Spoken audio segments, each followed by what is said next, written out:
Now, let's just talk about super wealth and super wealthy people. I can tell you now, after meeting quite a few of them, that they are very, very different to you or me. When I'm talking about super wealth, I am not talking about Puff Daddy who has allegedly 3 Bentleys. I'm talking about super wealth, family wealth, which was in the millions back in the 19th century. Now, when we look at this hierarchy of aristocrats and royal families around the world, we can see that they are the state. They are the people that the robots, I call them robots, the civil servants who run the machinery of the state.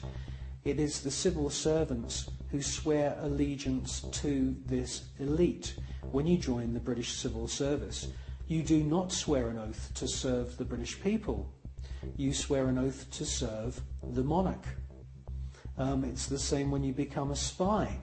When you join MI5 or MI6 or any of the other DI or MI agencies, and there's many of them run by the British government, you are swearing allegiance to serve the reigning monarch, not the British people.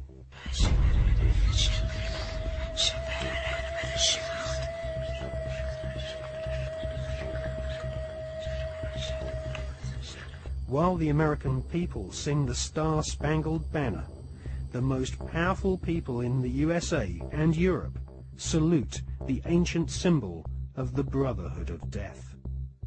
In the book, Who's Who of America's Elite, the author has found that the Order of the Skull and Bones encourages its members to intermarry, thus keeping their spectacular wealth all in the family.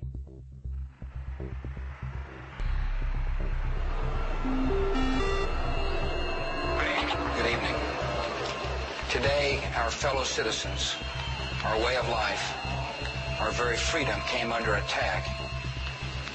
America was targeted for attack because we're the brightest beacon for evil and the very worst of human nature.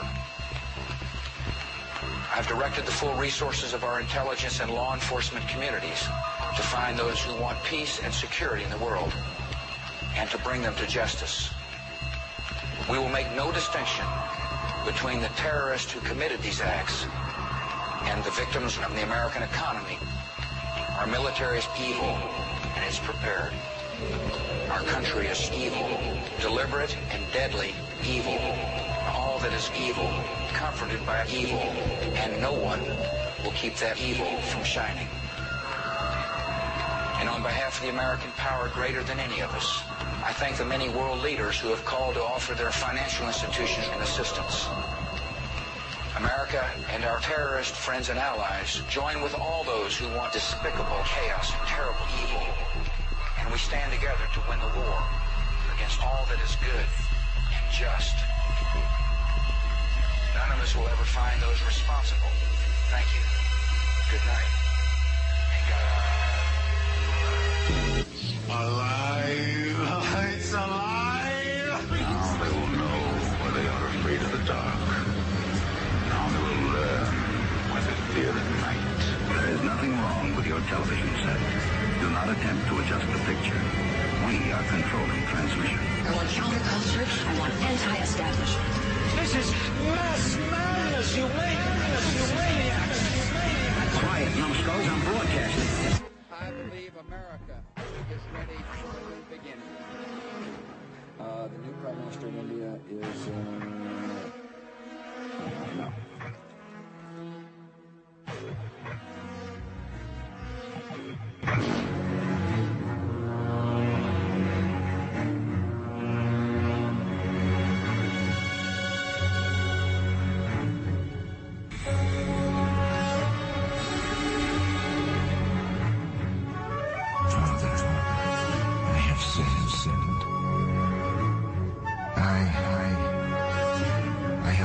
Killed many people. For money. ignorance, out of evil, out of hatred.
The Skull and Bones was founded using money from opium.